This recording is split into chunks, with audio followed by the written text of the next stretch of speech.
भाइयों, बैंक में चेयर पर बैठी एक बहुत खूबसूरत लड़की है जिसकी आंखों से घमंड का गुरूर चमक रहा।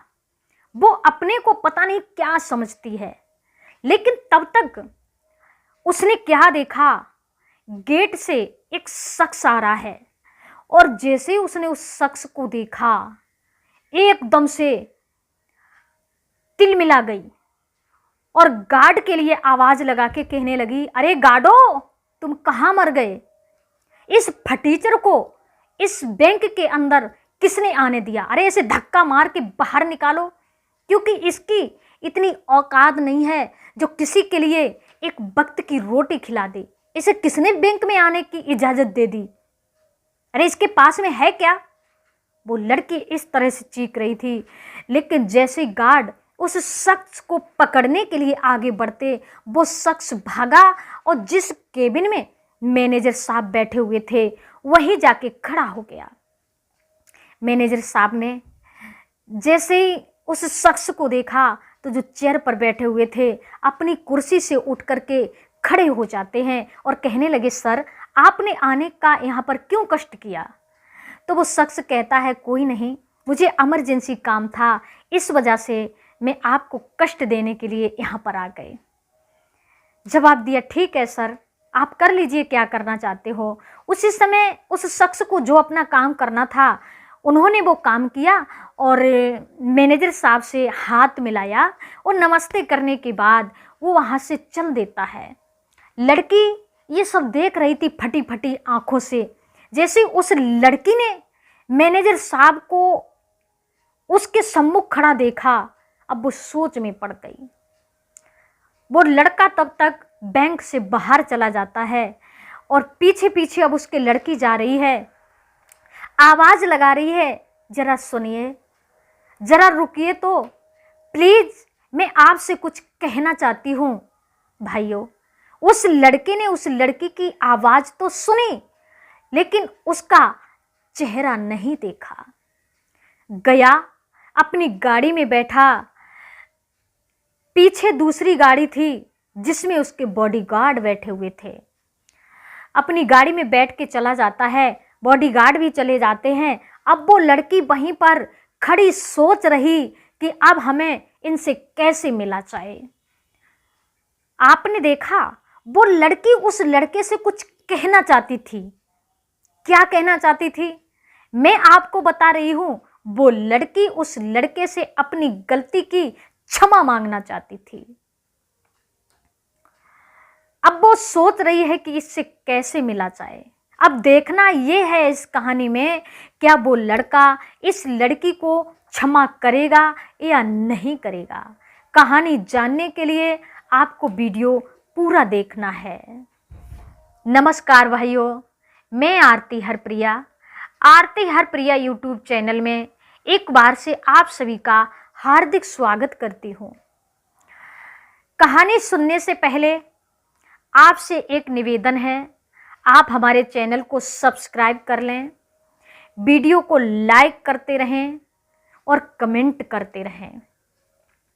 कहानी है भाइयों एक छोटे से गांव की, जिसमें विनोद नाम का एक लड़का रहता है जिसकी शादी हो चुकी है। विनोद बड़ा अच्छा लड़का है। विनोद राठौर अपनी पत्नी से बहुत मोहब्बत करता है, जिसकी पत्नी का नाम विनीता राठौर होता है। विनीता राठौर जो थी वो पढ़ने में बहुत तेज थी, दिखने में भी बहुत स्मार्ट थी। तो विनोद राठौर कहता है, विनीता तुम पढ़ने में इतनी तेज हो, क्यों ना ऐसा करो अपनी पढ़ाई जारी रखो और जब आपकी नौकरी कहीं लग जाएगी तो हम दोनों का कैरियर संभल जाएगा।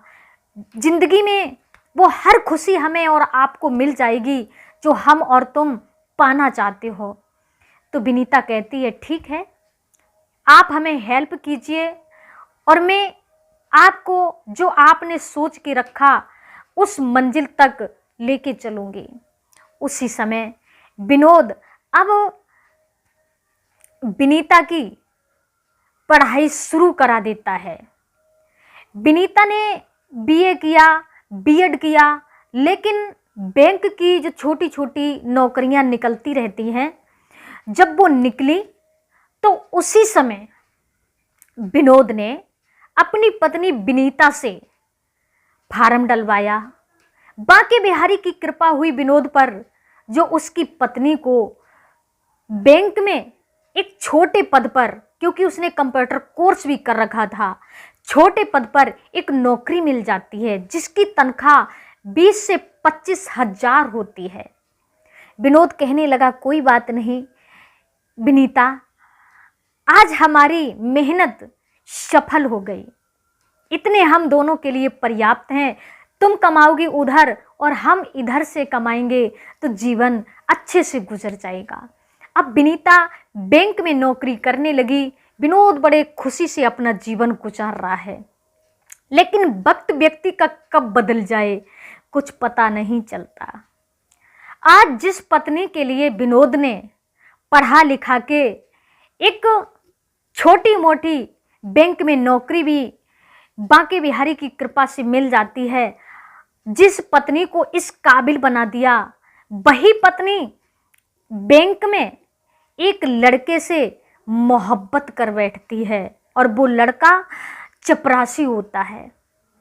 जब उस चपरासी से विनीता की मोहब्बत हो जाती है तो विनोद कहता है, विनीता ये सब तुम क्या कर रही हो?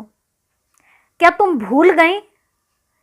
तुम्हें यहां तक पहुंचाने में हमने अपना खून पसीना एक कर दिया, रात दिन कड़ी मेहनत करी, तुम्हारे हर कदम पर हमने तुम्हारा साथ दिया, लेकिन आज तुमने हमें को ठुकरा दिया। क्या इंसाफ कर रही हो तुम मेरे साथ में? तो विनीता कहती है, सुनो विनोद, तुमने जो किया वो मुझे नहीं पता, लेकिन मैं जो कर रही हूं वो मेरी लाइफ है। तुम्हें क्या करना तुम जानो, मुझे क्या करना मैं जानती हूं। हमारी पर्सनल जिंदगी में आप दखलंदाजी नहीं कर सकते। अगर रहना चाहते हो तो रहो हमारे जिंदगी में, नहीं रहना चाहते हो तो हमसे अलग होकर रह सकते हो। विनोद ने जिस समय विनीता की ऐसी बात सुनी तो वो समझ गया, व्यक्ति का जब स्त्री का पैर फिसल जाता है तो उसे संभालना मुश्किल हो जाता है। विनोद उस स्त्री का त्याग कर देता है और अलग रहने लगा। वो विनीता वहां से गई, उस चपरासी के साथ में लव मैरिज करती है। अब उसी के साथ अपनी जिंदगी आनंद से गुजारने लगी। इधर विनोद ने मन में विचार किया, यार विनोद, तुमने जिस लड़की के लिए पढ़ा लिखा के मेहनत मजदूरी करके इस मुकाम पर पहुंचाया, आज वही तुम्हें धोखा दे के चली गई किसी और के चक्कर में। अब तुम्हें किसी पर विश्वास नहीं करना है, जो करना है तुम्हें खुद अपने पैरों पे खड़े होकर अपने लिए खुद करना होगा। भाइयों, विनोद ने इतनी कड़ी मेहनत करी, इतनी कड़ी मेहनत करी, जो रात दिन बेचारे ने अपना बदन तपा तपा कर पैसे इकट्ठे किए। 1 लाख हुए, 1 लाख के 4 लाख किए, 4 लाख के 10 लाख किए। कहने का मतलब इतना कड़ा परिश्रम किया। जो उसने पैसे 10,000 किए तो 10,000 को ऐसी जगह पे लगाया जिससे कि 1 लाख हो जाएं। 1 लाख इकट्ठे किए तो 1 लाख को ऐसी जगह पे लगाया जो 1 करोड़ हो जाएं। तो अब इसी तरीका से जब उसने अपना दिमाग दौड़ाया और वो मंजिल वो खुद पा लेता है, अब तो उसकी 2-2 फैक्ट्रियां हो जाती हैं, करोड़ों का मालिक बन जाता है, वीआईपी गाड़ियों से चलने लगा, नौकर चाकर उसके नीचे काम करने लगे। इतना एकदम पैसे वाला हो जाता है विनोद। भाइयों, जब विनोद एक दिन कोई काम पड़ा तो बैंक में जाता है, जो मैनेजर उसे देख करके कुर्सी छोड़ के खड़े हो गए। वो मैनेजर साहब विनोद के यहाँ अक्सर जाते आते रहते हैं, क्योंकि पैसों जो करोड़ों का कारोबार चल रहा था तो वहीं से सारा काम उनका डील कर रहे थे। लेकिन ऐसी कोई इमरजेंसी बात आ गई थी जिससे विनोद को उस बैंक में इमरजेंसी आना पड़ा। तो इसी वजह से वो बैंक मैनेजर साहब विनोद को देख करके कुर्सी छोड़ के खड़े हो गए। जब ये दूसरी कुर्सी पर बैठी हुई जो लड़की चीख रही थी वो कोई और नहीं थी, वो विनोद की पत्नी विनीता थी। वो तो यही जानती थी कि ये वही विनोद फटीचर है जो मेहनत मजदूरी करके अपनी जिंदगी गुजार रहा है। इस वजह से वो चीख रही थी कि इस भिखारी को किसने अंदर आने दिया, इस फटीचर को अरे गार्ड धक्का मार के बाहर निकाल दो। लेकिन जब उसने मैनेजर साहब को सर कहते देखा, उन्हें उस शख्स के आगे खड़ा देखा, अब वो सोच में पड़ गई कि इसका मतलब हमारे सर खुद मैनेजर साहब इस व्यक्ति को सर कहते हैं, तो इसका मतलब क्या हो सकता है। तो वह विनीता अब विनोद को रोक रही है और कह रही है प्लीज रुक जाइए, हमें कम से कम अपनी गलती की माफ़ी तो मांग लेने दीजिए, हम तुमसे कुछ कहना चाहते हैं। लेकिन विनोद उससे नहीं मिला, न बात करी, चला जाता है। इधर जब एक दिन विनोद का एक कोई बिल्कुल पास का व्यक्ति उस विनीता को मिल जाता है, तो विनीता ने किसी तरीका से विनोद का एड्रेस लिया, क्योंकि जहाँ पर विनीता पहले रहती थी अब विनोद वहाँ नहीं रहता। बड़ा इंसान हो गया, उसने जाके वीआईपी मकान, वीआईपी फैक्ट्रियाँ बना रखी थी, तो वहीं पर शिफ्ट हो गया। जब उसका एड्रेस लिया तो विनीता जाती है और अपना नाम, जो चौकीदार लगे होते हैं, लिस्ट बनवानी पड़ती है, वो सब काम विनीता ने कराए कि मुझे विनोद सर से मिलना है। तो जब पर्चा बना विनोद जी के पास में, वो पर्चा जाता है तो विनोद कहने लगे हैं ठीक है उन्हें आने दीजिए। जब विनीता विनोद से मिलती है तो भीगी पलकें लेकर के मिलती है।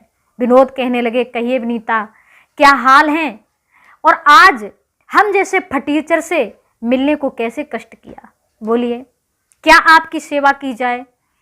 तो विनीता कहने लगी है विनोद मुझे क्षमा कर दो, अनजान में मैंने तुम्हारे साथ में बहुत गलत किया, और उस दिन बैंक में न जाने कितने मैंने आपको कट वचन बोल दिए, उन सभी के लिए मैं आपसे सॉरी कहती हूँ, माफ़ी मांगती हूँ।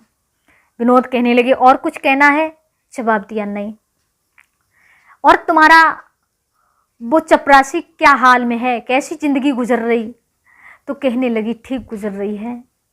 तो विनीता कहती है विनोद क्या तुमने अभी तक शादी नहीं करी।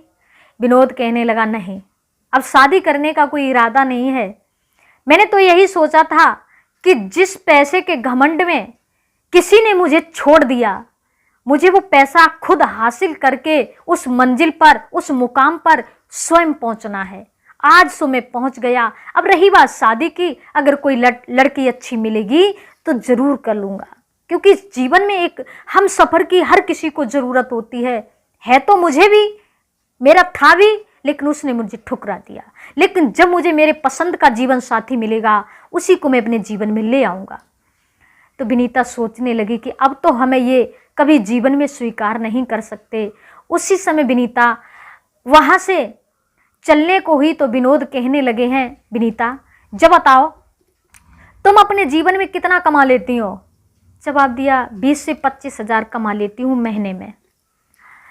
विनोद कहने लगे देखिए आप कंप्यूटर भी चला लेती हो, पढ़ी लिखी भी हो, मुझे भी एक लिखा पढ़ी करने के लिए चाहे लड़का मिल जाए या लड़की मिल जाए जो मैनेजर के तौर पर हमें रखना है। अगर तुम चाहो तो मैं तुम्हारे लिए पर मंथ 50,000 रुपये महीना दूंगा, अगर आप चाहो तो रह सकती हो।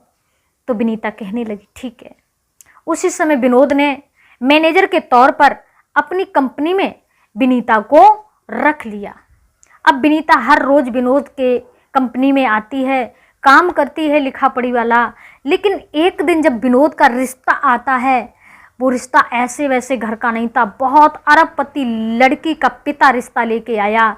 और उसे जब विनोद ने लड़की देखी तो विनोद को वो लड़की पसंद आ जाती है। उसी के साथ में विनोद ने अपना रिश्ता तय किया, शादी करी। जब वो लड़की आई, अब तो विनोद अपनी पत्नी के साथ में हाथ डाल करके घूमता है। और इधर जब वो विनीता देखती है तो आंखों से आंसू बहने लगते हैं कि मैंने विनोद तुम्हारे साथ बड़ा बुरा किया। अब वो बर्दाश्त नहीं कर पा रही, लेकिन कुछ कह भी नहीं पा रही और वो दर्द बर्दाश्त भी नहीं कर पा रही, क्योंकि एक वक्त था विनोद उसके आगे गिड़गिड़ा रहा था, रो रहा था, लेकिन इसने दूसरे लड़के के चक्कर में विनोद को ठुकरा दिया। लेकिन आज विनोद ने उससे ठुकराया नहीं, बल्कि अपनी शादी रचाई, क्योंकि वो खुद टूटा हुआ था। अपने घाव भरने के लिए उसने एक हमसफर, एक जीवन साथी को तलाश किया। अब विनीता उसे भी देख करके रात दिन घुट घुट के रहती है। विनोद बड़े आनंद से अपनी पत्नी के साथ रहता है और विनीता रात दिन यही सोचती कि मैंने बहुत बुरा किया। तो भाई बहनों, जो लोग जीवन में ऐसा करते हैं उन्हें पश्चाताप के अलावा, ठोकर के अलावा कुछ नहीं मिलता।